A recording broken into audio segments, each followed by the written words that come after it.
All right, today I'm going to talk to y'all about unbelief. The Bible says that if you have faith as little as a mustard seed, that you can move mountains. And the Bible also talks about a story about a man that had this kid that had a unclean spirit, which is basically an evil spirit, had some kind of demon in him. And Peter, Matthew, and Luke, the disciples, they come over this guy's house and they're getting ready to cure this guy of this unclean spirit. And the man, he has some unbelief, and he says, God says, if thou canst believe, anything is possible. So, I mean, and then he said, that guy said, Lord, help me with my unbelief. And the Lord, he helped him with his unbelief, and the disciples, they cured the boy of the unclean spirit. Anyway,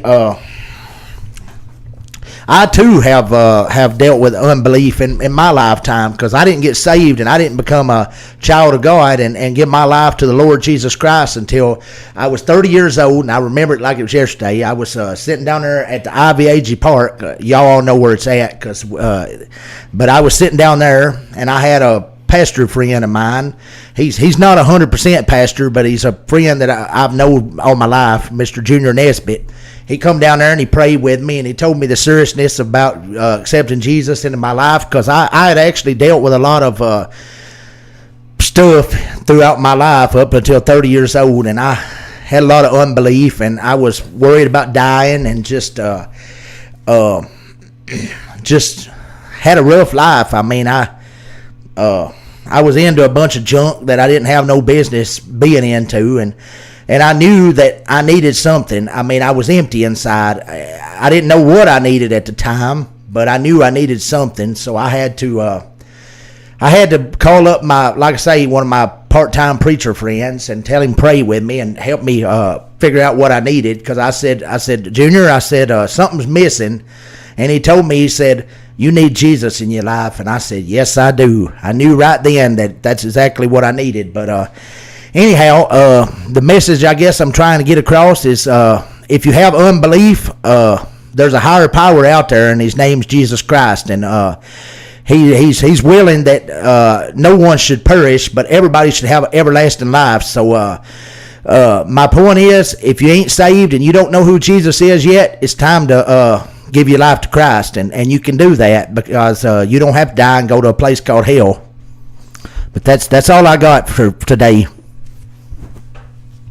Hey, coming to you live from Studio G in Hickman, Tennessee. I'm Rusty B. And this is Paul Martin, and you're in the Huddle. Hut.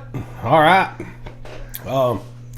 Back for another week, Paul. Got a W Friday night. We're going to talk about that later in the show. Had a pretty good showing last week. Right. As long as the W's on the board, don't matter how you got there. Right. That's absolutely right. It don't really, like you say, it don't really matter how you got there, as long as you got there. Yeah, you can ask Florida all about that. As long as you get the W, it don't matter how you get it. It don't even matter if it's the last 9 seconds of the ball game. That's right. Hey, Florida fans know all about that. We got a little bit on the junior high we're going to talk about. Right. All got a couple big stats. We got a bye week this week, so not going to have much to talk about in the form of who we're playing, but Uncle BS has sent us some intel regardless. All right. So we'll make sure we get that covered. But even though the high school has a bye week, the junior high has their homecoming Thursday night at 6:30 against Jackson County, so they will be in action. That's right. So we got some football to look forward to this week. If you got your popcorn, get out there and watch it. Maybe they sell some at the game. So only at that one little press box, only at the one little area over when you first come in the gate. The other one doesn't actually sell, because I was at a game last time and it wasn't selling, but they're selling. Right, it wasn't actually selling. It's out of one. But if when you first come in, if you want the popcorn, get it then. Get it right there as soon as you go in the little log hut. And I believe that supports the basketball team. That money now goes to the basketball team, which is good. Right. Good changes are being made and moving in the right direction finally with a few things. So anyway, Paul, you just preaching on unbelief. Right. And you basically just told your sermon about how you got saved and all that good stuff. Yes, sir. And, that's awesome. A lot of people don't have courage to stand up and do that. Well, I've always had courage and not minded doing an interview. Paul's not lacking in courage. Right. Over the last 3 years, I'll say that you've learned a lot about the Bible. Yes, sir. And the way you carry yourself. Yes, sir. And you can really see it. And what I'm not learning, you're teaching me, so thank you for that. I may not be a great teacher, but I try a lot. You've been a mentor to me for the last few years, and I'd like to thank you for that, my pal. You're as much a mentor to me as I am you. Well, thank you. But we talk the Bible a whole lot. Yeah, you and I we discuss it. We talk about how the Bible can explain certain things, science wise. The Bible is loaded with science, and that's what a lot of your the unbelievers, as you'd call right. They're stuck on this theory that we came from nothing, and there's no book written on nothing. You're absolutely right, and if you open up the Bible and there wasn't any words in those pages, then maybe you could believe that. And for 30 years, I was actually a lost child, but I mean, I wasn't so stupid to believe that I come from nothing. I mean, I know I come from my mom and daddy. That's right. But I had to pretty much well know that something made this happen. It's not just nothing, and I knew I was lost, and I knew I was suffering, so I knew there had to be something good out there, and I wouldn't know about it. That's right. Well, just going back. I never claimed to be an atheist, though. Some of the science on the Bible. There's verses in the Bible talks about washing your hands with running water, and back a long time ago, people would wash their hands, and even doctors would wash their hands in wash basins, and that was just sitting still with still water, and they were transferring germs from one place to the other. And when they realized, this has just been recently, in the last couple 100 years, that they figured out that as doctors, we need to wash our hands with running water. Instead of carrying disease from patient to patient. And, that was written in the Bible years ago, 2,000 years ago. 3,000 if it's the Old Testament. You know what I'm saying? So, I mean, the science of the Bible is just sitting right there. And there's still some people that think the world or think the earth is flat, but the Bible clearly says it's round. Well, that's another one. Scientifically, the Bible can prove that, because it says what God hung the world on nothing, right? And that's why people believe that we all come from nothing. Science has proved that we're just spinning in space. So when you sit down and think about it, and this was before they ever realized they didn't have the technology to realize that the Earth was actually round. That wasn't until the 1500s, Columbus went around the world and discovered America. Yeah, I mean, he they claim he sailed around the world, but they just realized the world was round. So how could it be proven? And the Bible even talks about it being circular. And a lot of the King James Version of the Bible was translated from certain words, and circle was one of them. So I guess the flat Earth people believe it's a circle. But not, you know what I'm saying? It's not necessarily a globe. And back then, how would you describe it if the word didn't exist? Now, Rusty, the big thing that the atheists they like to come up with is we all evolved from monkeys. How stupid can you be to think we come from monkeys? Because I mean, if we come from monkeys, how come you don't never see no monkeys changing into humans or anything? Well, I mean, when you think about it, there's really no species in the middle. Because you would evolve over time. Now, we was talking earlier about evolution. One species of critter on Earth evolves from one thing basically into another, and it does it over a matter of weeks and not.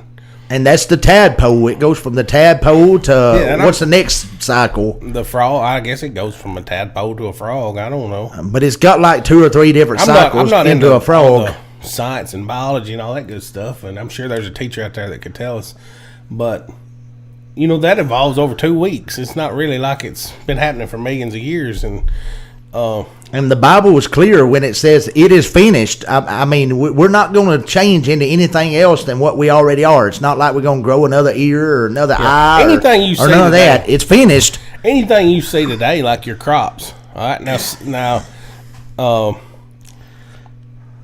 when you look at crops and stuff like this, farmers have actually come up with ways to make the crops more, where they'll thrive more in a dry climate or more in a wet climate and things like that.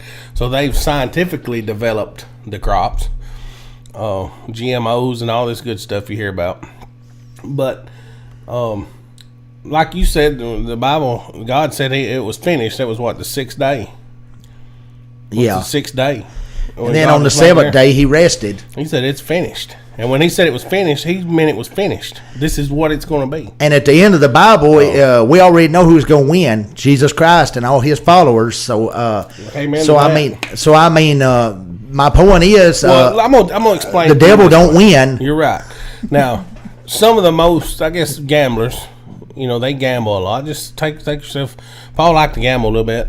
But to tell you the truth, though, outside of maybe a little online poker here and there, I hadn't bought no scratch offs or done any real life gambling. You gamble with your life every day when you don't. You do. Jesus Christ. All right. Yeah. And you talk about gambling. That's really the gamble. You're gambling with your own life.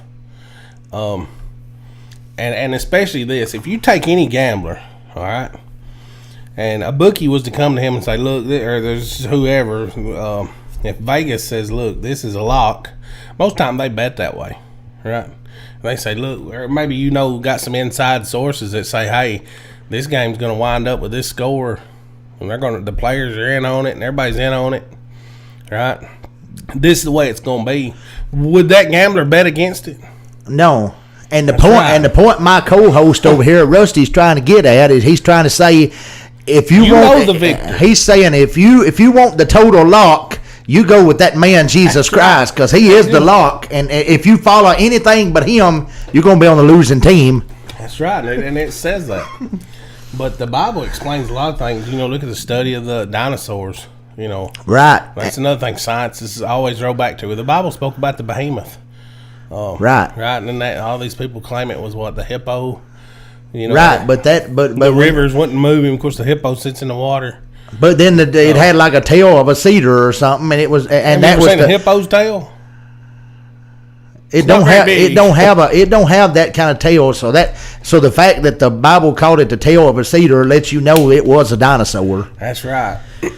And one more thing, it talks about life is in the blood, and it is. We discussed this. Life is in the blood. You have got to have blood to have life. Scientifically speaking, you take this back. That's another thing that doctors did years ago, and they actually did it to our first president of the United States, which was who? George Washington. George Washington. You had me confused there for a minute. They'd call it bleeding. They would what they call bleed them, and they would actually cut them open and let them bleed, thinking that the bad stuff was going to come out of the blood. Right. But the blood is actually what keeps people alive. It didn't help George at all, No, the blood's what keeps you alive. The blood is in the flesh, right? The blood is it's the life of the flesh. And what was that we learned? We learned something on that study about they can tell what kind of cancer is in your body, and everything's in your body just by taking a sample of your blood. That's right. The first thing you do when you go to the doctor, it don't matter if it's your family doctor or whoever, they gonna give you a shot for blood. They don't give you a shot. They draw your blood out and they send it out to a lab and they have it tested. And they can tell your blood sugar back 6 months. They can tell what kind of diseases you have. They can tell you. So the life of your flesh is in the blood. Right. And that's something that this was written, again, 2,000 to 3,000 years ago. But yet they just recently figured it out. So you think there's things in the Bible that are still undiscovered? Yeah, there probably is, and that goes to prove to you that a lot of people ain't reading their Bible. What happens now a lot of times is when you go to the hospital and they find out you got something wrong with you, they don't bleed you and take your blood. They use it to test, but they give you blood, right? Because they know the blood is the life of the flesh. So scientifically, the Bible knew that already, Right. Even the people that were writing it may not have had a clue what they were talking about. But you see where I'm going with this. Yeah. And there's a lot of science in the Bible. And Paul set a mission this week. If he could convince one person the Bible is true, the truth. That's right. And well, that's actually, what he's going to do. So actually, we my mission. Put that in part of our show. Actually, my mission each week, because the Lord's gave me the stage to talk about it. But my mission is to win one person, maybe even 100 people, if I can convince them. But I want to win at least one person every week over to God's kingdom, because that's our job in life, is to win people to the kingdom. And be fishers of men. And what man don't like fishing? Actually, I'm not a big fan of it because I can't bait my own hook. I'm scared of worms. I know you're scared of grasshoppers because we had one in here earlier and he tripped out. He said, "What is that?" And I just, I picked it up and showed him it's not going to hurt you. But even when he jumped off my hand, he was scared to death. Yeah, insects, they just give me the creep. But, there's a few flying around in here. But I'll be all right anyway. You'll live. Anyway, that's our job, to convince some people over to the kingdom and get people saved. If you don't believe what we just said, you look it up in the Bible. I promise you it's there. And that's the best way to learn is to just pick up your Bible and read it. And there's a lot of people that don't do that. Right. If you, the truth is, if you have unbelief, then there's somebody out there that can lead you to the truth. That's right. Well, moving on to football, Paul. I think maybe you've convinced somebody to pick up a Bible and look at some of these scientific facts. Mm-hmm. Read some scripture and you'll see it everywhere you go. Junior high game last week got a big win too. Yes, sir, we did. We won the high school game, 37-0. 37-0, and we won the junior high game 38-0. 38-0. So in them 2 nights, we won 75-0. That's right. So we went from a bad week of Gordonsville football to a good week of Gordonsville football. Last week we both got our butts kicked, and this week we both kicked butt. Right. But talking about the junior high game a little bit, you got some stats for us, a few of them, and some players that actually stood out. Well, what I heard is, I didn't really hear anybody that, or actually Petty did tell me some defensive players, but I done forgot who stood out on defense. But as far as offensive stars, he said that Kane Burnley had another big night. I think he said he had 2 touchdowns, and he said that Trey Davis might have had 2 touchdowns and had a big night. And then he said one of the young guys stood in. He didn't get a touchdown, but he did come in there and he got 100 yards rushing. A kid named Trey Greenhall come in there and got 100 yards rushing and almost scored a touchdown. So all in all, I mean, we ran the football. We might have done the Oompa Loompa. I'm not sure. I think he said we did hit the Oompa Loompa for about a 20-yard touchdown, maybe. Oompa Loompa scored, and I'm sure if I know Petty, he also got that flat pass in. So Petty's doing some good things for this team, and we look for that to continue because these kids are an inspiration to me, and I know they are you too. Because we take a lot of there's good pride and there's bad pride. Good pride's when you take pride in a kid's life and you do everything in your power to see that kid do right, and we take pride. We take that good pride in helping these kids be better men. Those kids that put on blue and white jerseys, you kind of. You look up to them because you've been there before. I know you've been there, and I've been there, and maybe there's some people that hadn't been there. But a lot of people, though, when they think of the word pride, they automatically think of it in a negative sense. But the Bible actually says there can be a good pride. Yeah. Paul, I'm trying to sit here, and I'm going to email the Fan of the Week photo and hope it comes through here pretty quick. And you all already know that we choose the same Fan of the Week every week. Yeah. You didn't have to ruin the surprise, but... Well, I mean, it's okay. We're going to have a stockpile of pictures of Paul and Drew Agee. Absolutely. But we're going to put every one of them on the show. He's a true fan when he wakes up before school to watch his show sometimes. Absolutely. He gets alerts to his mobile phone that tell him when we've posted a video. And he is die hard. So... And the kid can't wait to get to every game and say, hey, Paul Martin, and get that picture. Yeah. So, anyway, our junior high played great. Right. Got a shutout. Who did you say they had this Friday, this Thursday for homecoming? The Jackson County Blue Devils. The Blue Devils coming to the town. trying to spoil homecoming. Don't let it happen, kids. Don't let it happen. And don't have unbelief. That's right. You got to believe first off, and don't let the little girls take too much of your attention away from football, because sometimes that'll happen. I know every boy wants to, have a little girl put her arm through his, and yeah, they do exchange. Yeah, they do. And if y'all don't already know, that's the reason I quit my senior year, because of the little girls. So Paul, we got a few things here. You quit because you didn't want to. I didn't want to be a part of homecoming because I couldn't get an escort, and I was. Let me break it down. That was back before I gained this courage that I've got now. Back then, I didn't have a whole lot of courage, and I was this shy kid that wouldn't go to the girls and ask them for anything. Right. We had this conversation. And Paul didn't ask. He said a minute ago. He said he couldn't get it. It's not that he couldn't. It's just that he didn't try. I didn't ask, right? And I expected. I wasn't the old fashioned type. I expected these girls to come ask me if I had a date for homecoming or whatever, and it never happened. Traditionally, the player goes to ask the girl. But anyhow, I didn't go ask, and nobody come to me, so I quit my senior year, and then I was asked by the drama teacher to come be in the Wizard of Oz play, and I didn't do that either. I just was too shy. Yeah, I'd never be able to tell you were shy, Paul. Well, I was. This day and age, you don't seem too shy.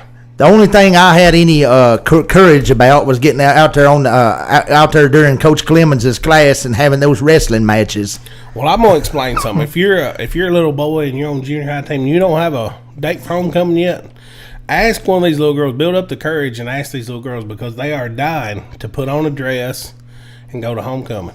That's just what little girls like to do. They like to dress up and get pretty. So you'll be doing them a favor. If only I had Rusty as a mentor when I was younger, I wouldn't have had to quit my senior year. Rusty could have said, just go ask, Paul, or if you don't want to do it, I'll come up there and ask one for you. I wasn't going to ask for you, because I made my son, he was in junior high. He just wanted to quit football. He didn't want to play. He said, I'm going to quit right before homecoming. I said, no, you ain't. If that's the only reason you're quitting, you're going to go ask a little girl. And I made him, And he did. So, well, the way junior high works, Paul, and I don't know if you've been to junior high. Yeah, but I wasn't on the football team during then, so I have no clue how that homecoming works. Back when we did it, we didn't have cell phones and all this good stuff. Now you can just shoot them a text or an Instagram, whatever you got. All right, so how did y'all get y'all's homecoming escort together? We would get our friend to go ask and make sure, everything was cool and all that. It was like a network of people that were relaying messages. See, that was my problem, though. I didn't really have a network, so I couldn't get the friend to go ask. Paul was out of network. Yeah. Out of data. The data plan was out. But, yeah, we used to write notes. We'd take pencil and paper. People don't do that anymore. My son can't even sign his name, I don't think, because they don't teach him to write cursive and stuff anymore. So... But like I say, I didn't play football in junior high, and I wound up quitting my senior year. And it was, looking back, it was probably a mistake. But like I say, I already told you why. But anyhow, you didn't play high school baseball. No, sir, I didn't. You didn't play high school baseball. I wrestled on the mats, which, like you already said, we didn't have a team. But it wasn't a wrestling we team. Did it. We did it for humor and fun and whatnot. You was talking about basketball tryouts one day. You told me the story of basketball tryouts. And I was so confused. Yeah, the truth of the matter was, I'd already had my shorts on and my gym shirt on, and I was the coach at the time. I have no idea. Donnie Baker was. It might have been. It might have been Coach Randolph or somebody, but I don't really remember. But anyhow, I done have my gym shirt on and done have my shorts on, and then for some strange reason, when I get ready to picture you in your shorts and shirt, hooping it up in the living room. Were you doing that? Practicing your jumping? I wasn't, but for some strange reason, I get to go outside, and I'm my dad. Of course, he wasn't in no mood. He was. He wasn't probably tired from work. He probably was, but he wasn't in no mood to carry me. And then I didn't really feel like walking the whole way to the school. And plus, when I got outside, I looked out there and it was raining. And I said, "Well, I'm going back. I'm gonna go back in there and go back to bed and go back to sleep." Well, what puzzles me about this, Paul, The first time you ever told me this story, you said I didn't try out for basketball. I was ready to go try out, but I didn't because it was raining. That was the reason for it. Confused, thinking, well, you play basketball indoors. Are you having tryouts at the city park or what? I mean, what's going on here? Well, theoretically, my brain at the time was probably thinking, if I'm walking to the school and I get soaked and I get my cleats all wet, then what kind of person are they gonna think of me when I walk up in the gym soaking wet with with mud all over my cleats? I mean, I hate to be the bearer of bad news. You probably would not have made the basketball team if you'd walked in the gym wearing cleats. Just throwing that out there. That typically, well, you have to keep in mind, Agee did not like an old pair of tennis shoes on the court, much less cleats.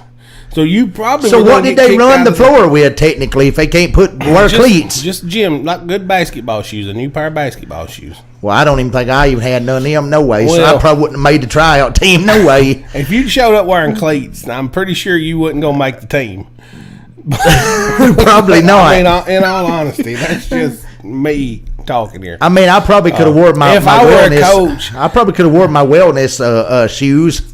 If I were a coach and you'd walked in the gym wearing cleats to try out for basketball, I probably would have, maybe called the police or the paramedics and had him come up here and give you a mental exam. Thinking, man, something's off here. But anyhow, I wasn't exactly the smartest guy through school, and I even went to special ed my 5th grade year because they probably was giving me a mental exam then. Yeah. So anyway, you've just learned that they don't wear cleats in basketball. And a funny story, I was walking. I used to live on Upper Ferry Road in Carthage, but of course I still went to Gordonsville for 13 years. Yeah. But I used to live there, and I was walking through town one day. Maybe I was going to Hardee's. I'm not real sure, but I was walking through town. And this cop comes and pulls me over for walking through town. I'm like, "Officer, is there a problem?" He says, "Where are you headed?" I said, what time of day is it? 8 o'clock. In the morning or at night? Night. 8 o'clock at night. But I said, now I'm with you. But the sun was still out, and I said, I'm heading to Hardee's to get me a bite to eat. And the guy said, his first response he looks around, he says, "You're a little crazy, ain't you?" and he knew immediately. He looks at me and he says, "You're a little crazy, ain't you?" So he kind of scared me because I wasn't but like 19 years old. You thought you was going to jail. He scared me, afraid I was going to go to jail, and I hadn't really done anything. And I said, "Well, my granny really lived down." Or no, actually, it was my granny's house. I was living at my house I'm living at now, but my granny actually lived on Upper Ferry Road. That's the story. And I the guy scared me. I said, "I'm turning around going back to my granny's house." And the guy comes out real smart and says, "You ain't going nowhere, boy." and I'm like, and then he starts asking me a bunch of questions, and I said, and I went in plumb dumb mode. Wouldn't tell him nothing because I was mad because the guy pulled me over. The guy pulled me over and called me a retard, more or less, when I wasn't even doing nothing. You don't even own a car. And he says, your blinker and tail light couldn't have been out. No, and the guy he says, "Who's your mom and daddy?" I said, "I forgot." Maybe that's why he was questioning you. Then he said, "What's their phone number?" I said, "I ain't got a phone." Did you tell me you was 19 years old? You didn't have no mom and daddy anymore? I said, "I'm 19 years old," and he said, "You had anything to drink?" I said, "No, I'm perfectly sober. A little hot though, because it's a warm day out today." I said, "I would like to go." I wish I could have been there. I said, technically, I would like to go to Hardee's and get me something to drink because I'm diabetic and I'm hot. And the guy said, he comes out with this smart remark and he says, "You ain't going nowhere, boy." Well, and luckily for me, I had some friends that knew that I was innocent as a goat. Pulled up behind the cop and they said, "What seems to be the problem here?" I told my friends, I said, "The problem here is this cop has pulled me over walking and I've not done a thing wrong." And they said, "I'll take him home, sir." And the cop said, "I tell you what you do. You get Mr. Martin and you take him home immediately." Well, and they said, "We'll take him home." You should have went to Hardee's. The cop can't tell you where you can go. Anyhow, I think that was the most wrongful situation I've ever had to deal with. Wrong. The fact that I got pulled over for walking at 8:00 at night, and I didn't even look guilty. I wasn't doing a thing. Well, spill the beans. Just get mad. But anyhow, I ain't no need to get mad over that. Was years ago. Anyhow, back to our show. All right, we got carried away there a little bit. Not much to talk about in the way of football, as far as we don't have a game upcoming. We're going to talk about the Republic game here But I just thought I'd throw that in there as a funny little story to keep y'all entertained. Funny little story. Keep y'all entertained. You've got plenty of those. You've got plenty of funny little stories. You brought up wrestling a minute ago. You used to wrestle, did you hear Bobby the Brain Heenan? He did. Bobby the Brain Heenan, which was the greatest play-by-play announcer, in my opinion, died. And that guy could really make you laugh. He's what made wrestling who it is. Because I used to watch the pay-per-views just to hear that guy talk. Because the matches, they were kind of boring without Bobby Heenan's analysis on them. Yeah. You were just naming all the people from SummerSlam 1991 that were dead. Yeah, I don't even remember SummerSlam 1991, but you go ahead and tell us. Well, Bobby the Brain Heenan now is dead, and the Big Boss Man now is dead, and Davey Boy British Bulldogs now dead, and the natural disasters, earthquakes dead, and so just one natural disaster is gone. Hawk from the Legion of Doom's dead. Mr. Perfect is dead. The Ultimate Warrior, which is one of the most popular wrestlers of all time, is dead. Hulk Hogan's alive, but he might as well be dead. Might as well be dead. But a lot of them's done kicked the bucket, so to speak. He's looking old. Macho Man. Macho Man is dead. I know the main ones, but Andre the Giant, was he there? Actually, I think he might have been there too, and he's dead. Andre's now, dead. And just the other day, Bobby Brain Heenan died. Jimmy Hart. I think he's still alive. He's still alive. I wonder if he still carries around that. Roddy Piper's dead. Does he still carry around that megaphone? Probably. Dusty Rhodes is dead. Dusty Rhodes. Ravishing Rick Rude is dead.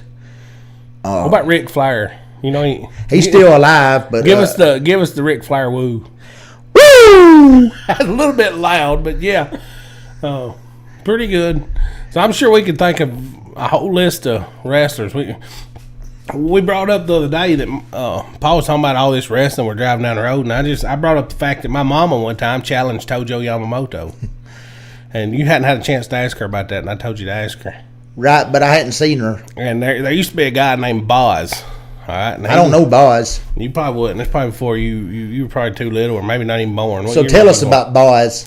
Boz was this big old dude, and he lived back Mason Holler over here, just off the road I live on, just off the road Studio G's on, and he lived off Mason Holler, and he drove a hearse. I used to ride to school with my cousin Bobo. All right, and I was in junior high, and Boz and Bobo were pretty tight.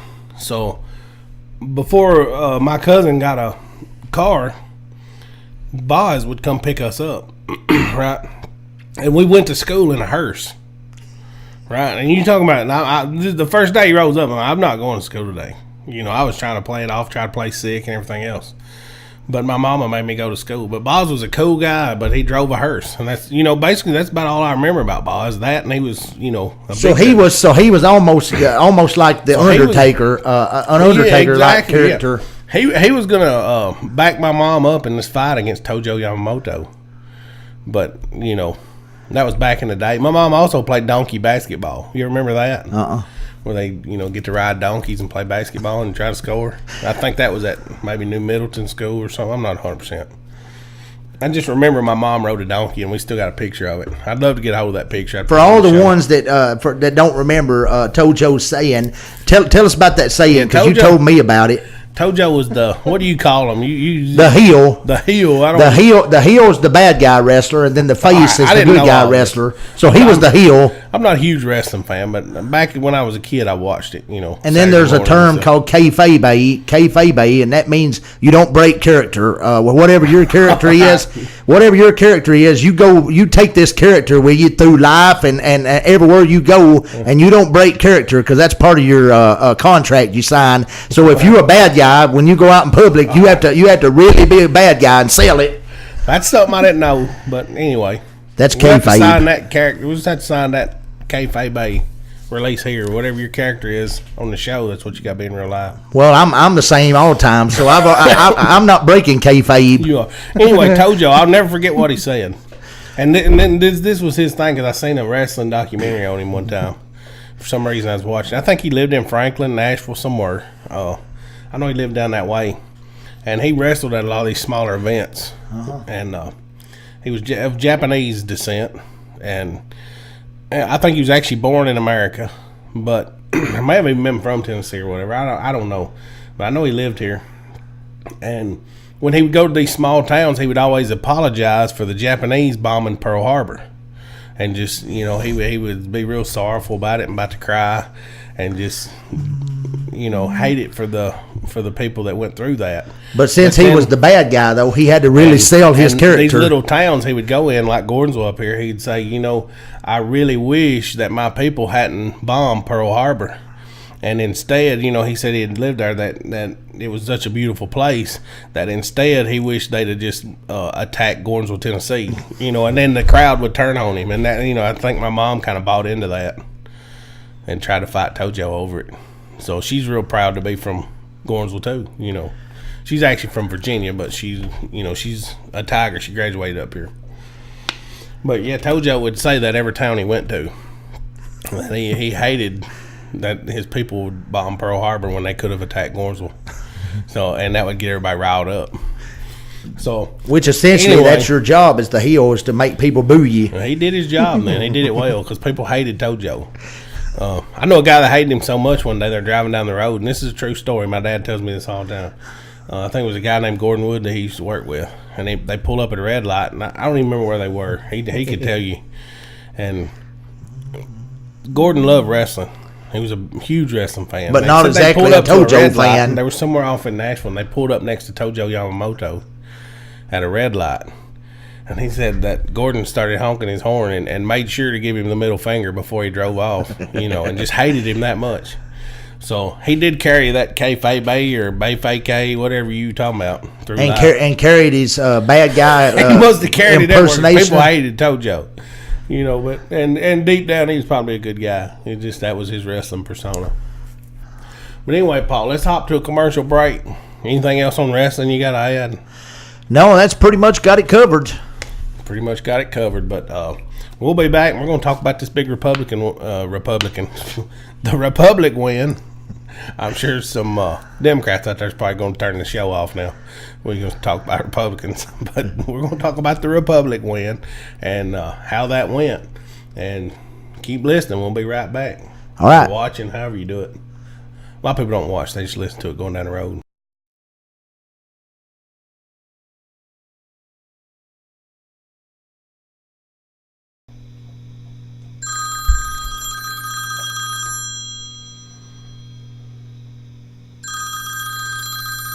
Hey, this is Paul. You reached in the Huddle. Hi, man. Reno Bun here. Man, just calling to congratulate you boys on a good win there Friday night, man, down there in the ghetto.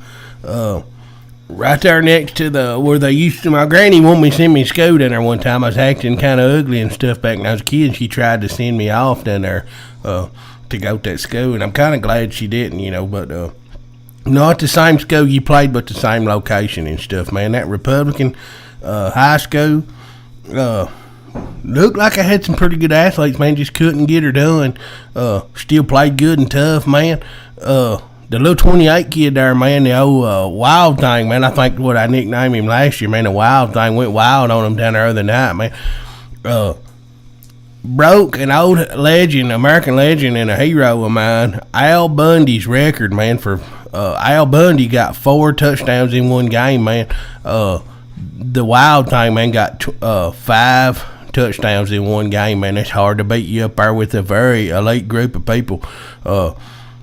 Al Bundy just, we're no relation. He spells his B-U-N-N-D-Y, and I'm B-U-N-N. But hadn't got the DNA test stuff back, man. But probably be Ken, because we both pretty athletic and stuff.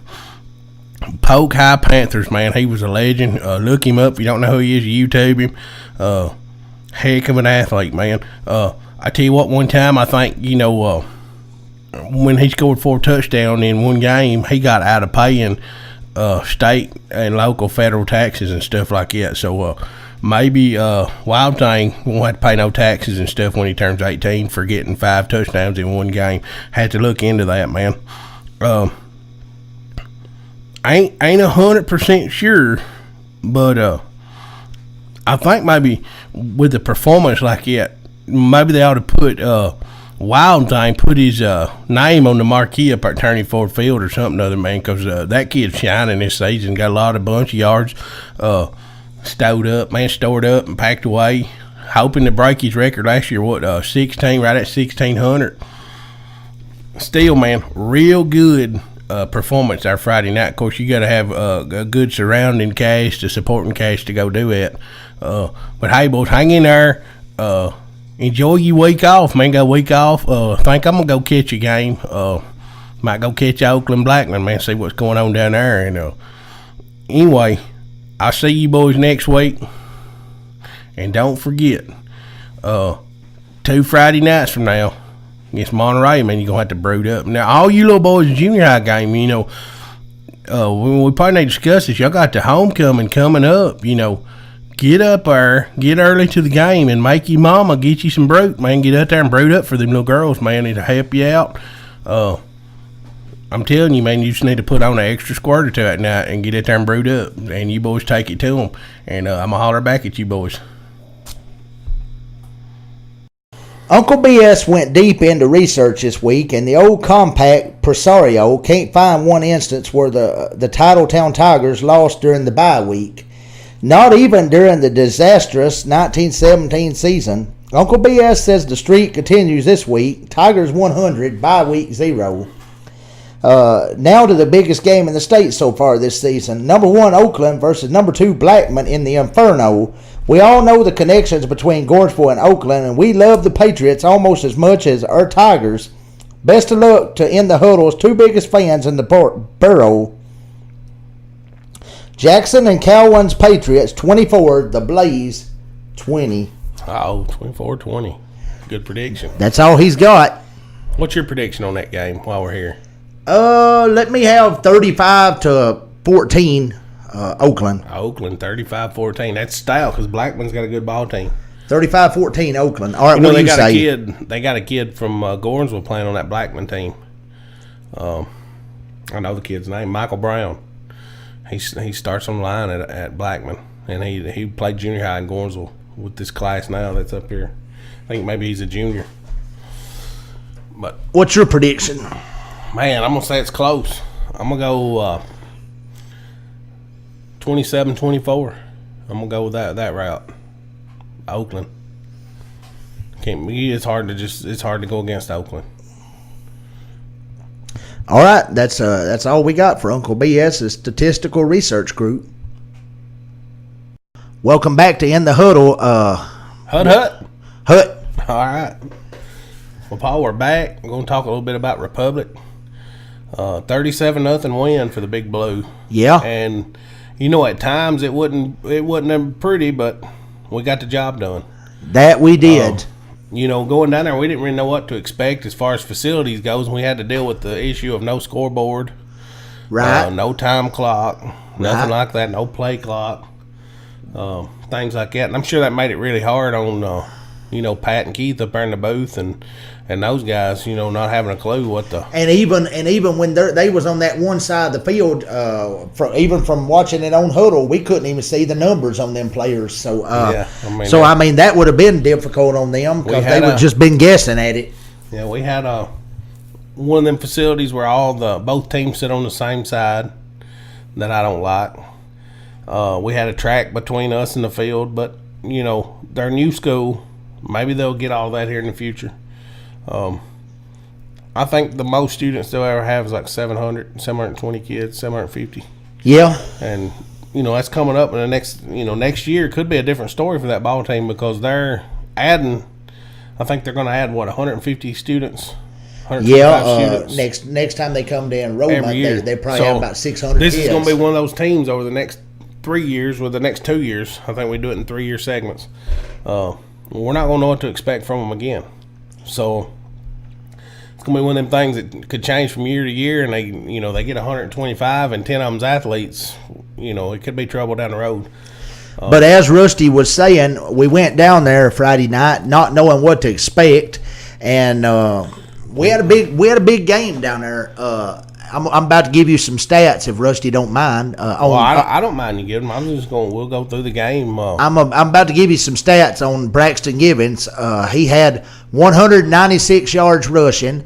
That takes him up to 859 yards on the season. And he had 5 touchdowns against Republic, and that takes him up to 10 touchdowns on the season through 5 games. So he's averaging 2 touchdowns a game, and he's averaging about 100 and... You need a calculator? Let's see. He's averaging about 171 yards a game. I'm gonna check your math. What's I got my calculator pulled up. Actually, it's 171 point 859. 0.8. 859. 859 divided by 5 is 171.8. You're exactly right. So our tailback is getting 171.8 yards a game. So we'll just go ahead and say 172 to be exact. About 172 yards a game. You impressed me with your math skills. Yeah, I'm pretty good at it, but you are pretty good at it. But 172 yards a game, good. Basically. Oh, that's actually pretty good. But 5 touchdowns. That's hard to believe too. I mean that's a day's work right there. And that kid wants to get to the end zone every time he touches the football, and you can tell it by the way he runs. Let's take it. Stallings, he actually had some good runs in there. He broke a couple for 15, 20 yards, maybe a little farther on a couple of them. So he actually played good. The backfield played well, which means the line played well. Breaking it down drive to drive. The first drive we got the football we first. Won the coin flip, and we took the football first. Drove it all the way down to maybe about the 9 or 10 yard line, maybe even the 6, and we stalled out. So they get the football. They get the football on their own 6 yard line, and the very first play they run. And Paul called it right before the very first play that they run, and I done called this before the play even happened. I said, what would be odd is if we get a safety right here, right off the bat. He called it right off the bat. And the very first play, we think Stallings. We didn't really see a number, but we're going to think it was Stallings. Hits the boy in the end zone. He hangs on to the ball, and it's a safety. So just like that, we're up 2-0. The kid had a little bit of athletic ability. He escaped the first couple tacklers and rolled out to the right, and then he came back, and he really just had nowhere to go because the defense was all over it. All right, so at that point, the Big Blues up 2-0. So they kick off. They kick off to us, and Braxton is running down the field like a madman, and he winds up at the end of this drive getting his first of 5 touchdowns. Yep. And the extra point from Levi Halliburton was right down the middle, so we're up 9-0. 9-0. And he's at that point he's 1 for 1 on his extra points for the night. So they get the football next, and I believe they have just a little bit of a drive and get a few yards, but they wind up punting back to us. They really didn't cross midfield much, No. So our defense actually played pretty good. But they get a first down or two, and then they punt it back to us. We would go back down and drive the ball really, really well again, and Braxton would get his second touchdown. And this time 15-0, right? This time we would miss the extra point. The first one we've missed all season, right? Correct. So we went. It's now 15-0. Yeah. So they play a few drives out, and there's nobody doing a whole lot, and eventually we punt the football back inside the 10. More credit to our punter, Adam Goolsby, had a big night again punting the football. He punts well. One thing about those drives you're talking about right there, just kind of back and forth. We've had a little trouble throwing the football this year. There's no secret, and people that's watched us know we've struggled. But the other night, Adam hit, I think, Bill Washer right in the hands. And when dropped it. If you have a struggling quarterback, and I'm not going to say struggling, we got a good run game. But you do need to be able to throw the football. If the quarterback gets the ball to you, you got to help him out a little bit. You got to catch football. You got to catch that football. And that particular one, I know hit him right in the hands, and we had another one to Stallings. Stallings, and them two guys cost you a hot dog. That's correct, because when we first got to the game, that was 6. When we first got to the game, Melanie Stallings' husband, I don't know what his name is, but it's what's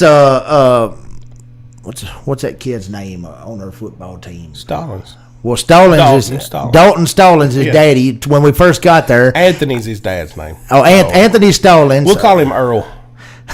Earl Stallings. Anyway, Stallings' daddy. When we first got there, I said, Earl, refer to him. Earl Stallings. When we first got there, I said he was talking about anybody want to make any bets or anything, and I made the comment. I said I think tonight our quarterback's Mr. Adam Goolsby's going to throw a touchdown pass. And he looks at me just as serious as can be, and he says, I'll tell you what I'll do. If he throws a touchdown pass, I will buy you a hot dog. Yeah, and, I bet he was sweating as that ball's in there, and it hits him in the hands, and then they just drop it. And Paul thinks maybe he got some intel down to Dalton, hey, if you got a chance to catch a touchdown pass, drop it because I got a hot dog riding on it. And Paul seriously believed this, It could have been. I had him convinced that it was a conspiracy is why they dropped them passes because, maybe Dalton's friend Bill, he got word to him, don't catch any touchdown passes tonight. Paul's got a hot dog. It's going to cost my dad a hot dog. So could have been. Regardless, I think we dropped 2 touchdown passes there. And then Braxton, the quarterback, overshot Braxton because Braxton didn't know about it. Braxton was going seriously. Me and Braxton, we go way back, so he was going to win me the hot dog if that ball was anywhere near him. I think he was going. That little pass there, it's the swing screen, as I like to call it. Yeah, a little swing route. He kind of led him a little bit much, and that comes from just being overexcited and just jittery and trying to hurry when you got all day in the world to throw that football, and give your blockers time to block. It's it's essentially a long handoff, a long pitch. So, but looking back, working on those, maybe looking back, that's what we need the most work on. That could be that play could be a big play down the road if that getting Braxton in open field could be key to winning some ball games. But I think coming from that game, that's still the part that we need our most work on. We do need our most work on the passing. Completing passes. Yeah, and pass block and all that goes into every bit of it. But as far as defensively goes, we played a good ball game defensively. We kept them out of the end zone. Like I said, I don't think they crossed midfield, but maybe twice. And then they overthrew their receiver and the quarterback snapped it over their head and he literally fell in the end zone and safetied himself. Yeah, the second time. I don't think anybody gets credit for the second. But anyhow, they were there though. So I mean. Winfrey, I want you to check a stat for me. Is that the first time in Gordonsville history that a Gordonsville team has ever got 2 safeties in the same game? We want to know. You think Winfrey's watching right now over at the?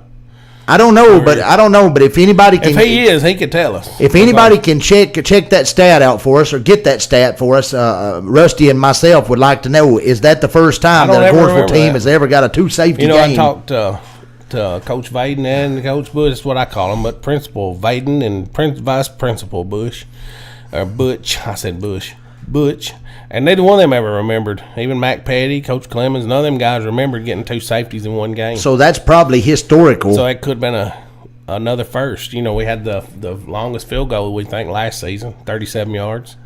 And then this season, another first with 2 safeties in a game. I don't remember it happening. Maybe you played on a team, you're listening, and y'all got 2 safeties in a game. Let us know. We'd like to know about it. Oh, we'd like to know. Because that's something you just don't see a whole lot is a safety in a football game. And I'll tell you something else. Our last safety, somebody asked, when was our last safety? That was last year against Trousdale County. Trousdale County. We beat them 9-0. And, we actually got them in the end zone back then, back in the scoreboard end zone of Gordonsville. Believe it or not, the 2 years I played, we never did get a safety in a game. I don't remember getting a safety except I don't even remember that we got one. I really don't. I was trying to think maybe there was an instance where we could have took a safety. This is one of the quirkiest things that I remember in Gordonsville football history. and I've explained this a couple times. I kind of have to remember it, but we're in the playoffs against Friendship Christian. All right, and I don't remember which season it was, somewhere around early to mid 2000s. Did the coach think about taking a safety? Listen, we're playing, and I'm gonna just kind of paint the picture for you. All right. And I think I've done that before on this show and told about this one particular instance where I think a safety would have saved the day. All right, we're deep in our own territory, playing Friendship. We have the lead. What score? I think it's 19, 20. It's 20-14. All right. I think it's hang on, I had this figured out. I don't even remember the score. Well, if it was something like 20-14, I think it was actually 19-14. Well, essentially, if it's I'm not 19-14 mistaken. and you're deep in your own territory, if you go ahead and take the safety and kick the ball off deep, then You give them a 19-16. You're putting the ball in it your was defense's 19 hands on a long field, and then essentially you're making them have to score a touchdown to beat you. Exactly. But listen, here's what happened. We're 19. I think it's 19-14, and we're deep. We're punting out of the back of our. I mean, his heels are on the back of the end zone. And I remember as this play's happening, we had called timeout or whatever, and I was standing beside the legendary, most decorated man in Gordonsville football history, Steve Armstead. He's got more rings than anybody. And I'm standing there, and we're just kind of discussing. I just look over at him. I said, I believe I'd take a safety and then kick it to him, right? Because they actually had a field goal kicker, but again, they had to still score to beat you. Kick a field goal would just tie it. We would have made it 19-16. So our heels are on the end zone. The average punt in high school football is what? Probably about 39 yards. Roughly 35 yards, right? We're in the back of the end zone. That means you're going to kick it to what? Maybe the 40. Yeah, I mean, you're going to kick it to... Around the 40, somewhere around it. They're going to be on our side of the field regardless.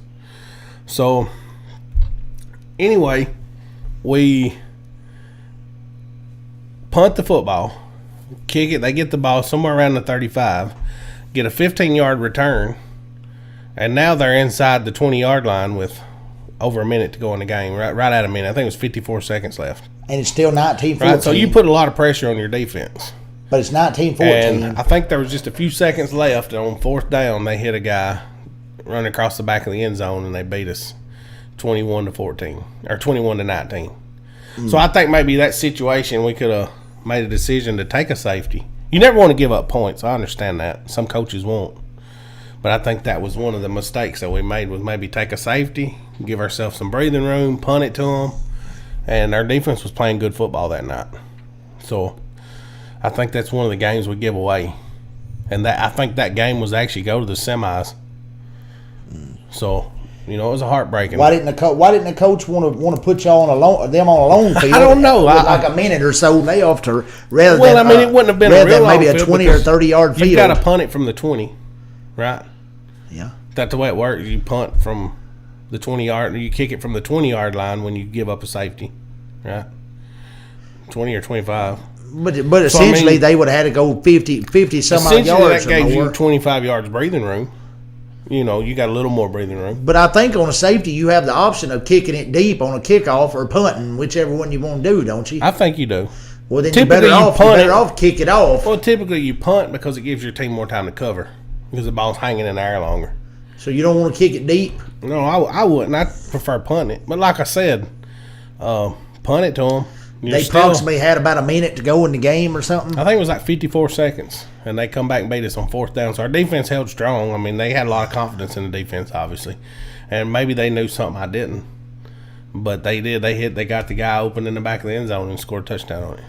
And I think that was just, maybe a mistake that a safety could have saved the season. At least bought us a little more room on defense, So... But maybe they drive down and kick a field goal, then we go to overtime. But back to this game, we seen Friday night, though. All in all, coming out of this game, Braxton had another big night, running in 196 yards and 5 touchdowns. And like you said, Stallings, he had some good runs. Yeah. And then when we brought our second and third stringers in, Welsh come in there and ran it hard. Yeah. And I think most kids got to play Friday night. defensively, we got to the football and I tell you sacked the quarterback several times. I'm going to tell you somebody else that, we got a lot of kids that make plays, and we don't mention their name a whole lot on here. Stallings makes plays on defensively all the time. Right, Stallings does. The Corthell always seems to be making a play somewhere. Right. Thompson's always looking to hit somebody. We got a late hit the other night, but he was, and it was kind of a situation. Bang play. It was kind of a situation where Thompson just plowed the kid over and run to hit somebody else as the whistle blew. Got the flag thrown on him, but the kid's going to hit somebody. The thing is, the kid he knocked down is the one that got up and made the tackle. So that's saying something good about Republic. Is those kids, and I know if you were there, you've seen it. Those kids never quit. No.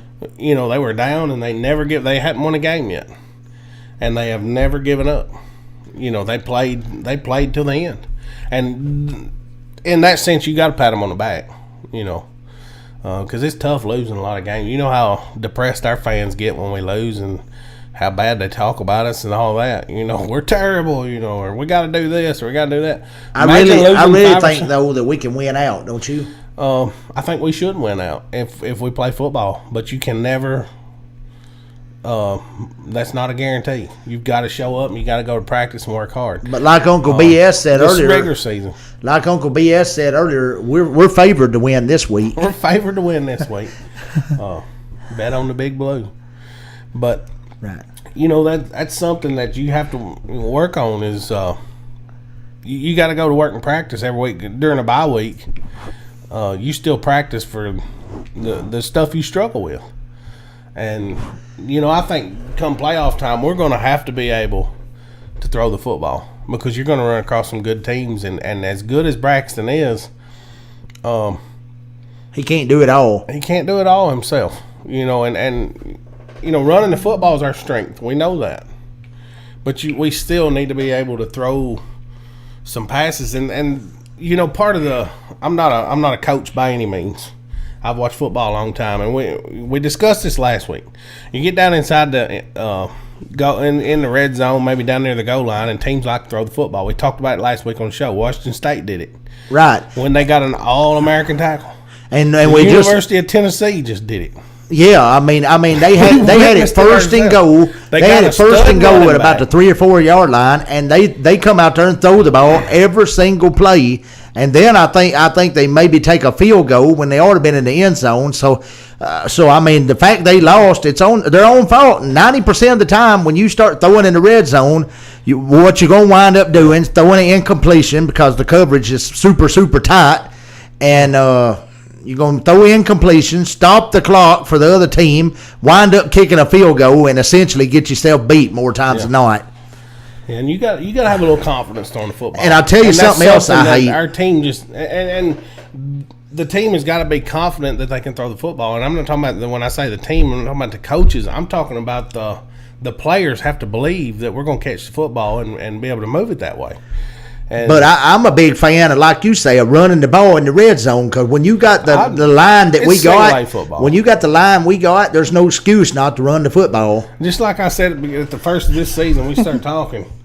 Everybody was talking about Hunter Vaught, being pre-season All-State. And he has had a good year for us. He's had a great year for us. But I also said on the flip side of that, I believe Pope is right there with him. And he's had a great year. In my eyes, we had 2 All-State tackles. And if it comes down to it, throw the big boys a bone and put them both on the same side, and let's run it that way till they stop us. Right. That's my opinion. Let's line Pope up at tight end. Maybe get him the football, him or Vaught, either one. I know what we'll call. I know what we'll call this formation. We'll call it the bear formation, because we're gonna put our bears on one side of the field, and we're gonna go grizzly right into the goal line. Grizzly bear route. So this is our bear route or bear formation. Yeah. Hey, it's single A football. The run game is where it's at. Everybody wants. It just, and we talked about it last week. It seems like everybody wants to be able to throw the ball 60 yards downfield and score real fast. to me, you don't have to have that. and the game has changed. Not to win at single A, at the single A level, I don't think. I think you want to. I think game management is clock control is a whole lot better. You can control the game, and here's another thing, Paul. We play pool, right? I thought about this a lot when I. Well, we hadn't played pool in a long time, but we used to. I could still chap your hind end. I'd bet on it. Regardless, when you're playing a rack and 9 ball, you can swing at the 9 ball every shot and maybe get an early win. Score early and often. But that's or you can grind it out and shoot 1 ball at a time, and the odds are in your favor to run. You see what I'm getting at? The odds of you winning when you're swinging at the 9 every time, as opposed to running out. If you had a professional pool player, the cue ball, and Timmy's got ball in hand, he's not going to line up a combo on a 9 ball every shot. No, and go for the Hail Mary. What he's actually saying is, I'm trying to relate that in a term maybe you can understand it. What he's trying to relate that to is you got to put some thought into it, and you got more of a control if you're playing shape to shape on ball to ball than you do just riding a 9 ball that's out in the middle of the table somewhere. The odds, you got high percentage plays in football, just like you do high percentage shots in pool. You get a good pool player and an open path to the pocket, and he's within a couple feet of the object ball. I don't care what the angle is, he's going to make it, And in football, you got more control over your offense if you're running the football and blocking than you do taking a deep shot down the field. Exactly. I mean, you can't – and it seems like with our passing game, and maybe this is Coach Goolsby's style, and which it's not really Coach Goolsby's style. It's a lot of people's style across the – globe, or across the U.S. anyway, when it comes to the passing game. You either throw a pass straight out to your receiver or you throw it as far downfield as you can. There's no middle. And the other night was prime opportunity. We hit a kid in the middle of the field and should have caught it, but didn't. So those passes that we make, we've got to catch that football.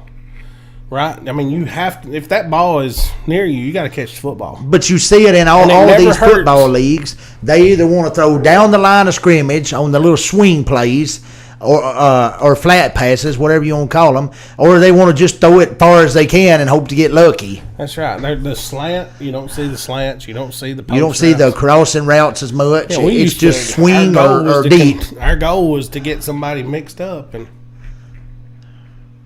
that's what we did. So maybe we want more slants and crossing routes just to try to keep them honest. That's right. So anyway, Paul, we had a good week.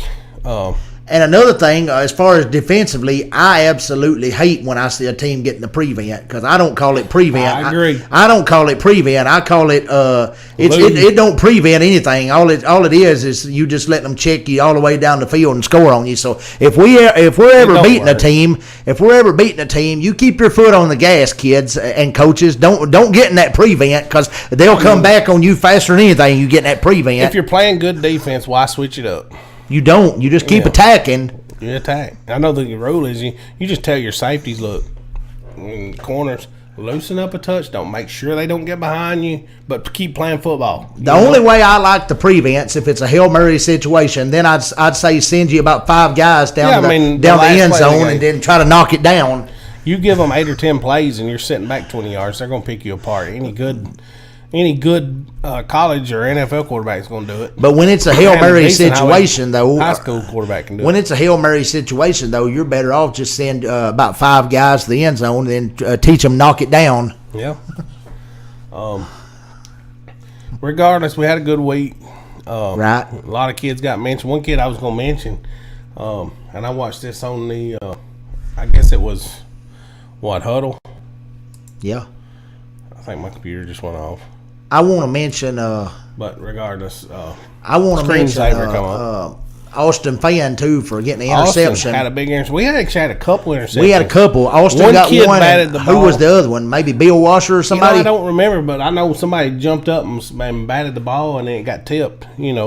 Near the line of scrimmage. And that's something we're not seeing a whole lot of this year. If you got a chance to get your hands on a ball and slap it up in the air, then you might be able to get a cheap interception, and I think we need that. With the exception of Carthage, I don't think we, Watertown threw the ball on us a little bit, but mainly they were the jet sweep one way or the other. Smith County, they struck up the band a couple times with the passing game. And even in that game, we did have one interception. So actually, that makes 4 interceptions for us this year. We because had 2 in that game, right? Against Carthage, did we have 2 or just 1? We had 1 on Carthage. We had an interception in the end zone at Trousdale. And then last against Republic, we had 2. So we're up to 4 interceptions on the year. But we had to get a pick 6, though. Yeah. So, regardless, just getting the football is part of the battle, So, anyway, a good week. We'll see you next week. We play who? Monterey homecoming. It's Monterey the homecoming coming off the bye week, but we're not playing this week. Get your parade floats out, and if you got time, go up there, watch the junior high. And Friday night, if you're not busy, go to the biggest game in the state because it's not going to be televised. There was a big deal about that on radio, people complaining. It's down there at Blackman. Blackman's hosting Oakland. They offered them half the world, and Blackman did not want it to be on TV. You want me to also mention what you do as far as work and mention? You gonna put in an advertisement for us real quick? Do you want me to mention the magnets? Yeah, go ahead and sell them, Paul. I'll give you commission on them. Also, coming up for the week of homecoming, if any of you seniors or parents or anything want any like homecoming magnets, we'd be glad here in the shop at Creative Sign and Lettering to make you up some magnets. Paul printed a decal. Now show them this decal you printed for a group on Facebook. This is Paul's Facebook. This right here is a decal sticker that I printed up last night. That's right. And I don't know if he's got any sample magnets sampled out yet, but as far as if he don't yet, we would be glad to post you a video. I think we're gonna maybe make one tomorrow, but we'll be glad to post you a video of what they look like and give you an example look. But get some of these magnets though. We'd be glad to hook you up. They're usually anywhere from $25 to $35 a set. You won't find them any cheaper. Ours are actually a little bigger than some. Ours are 24 by 16, not 24 by 12 like most of them.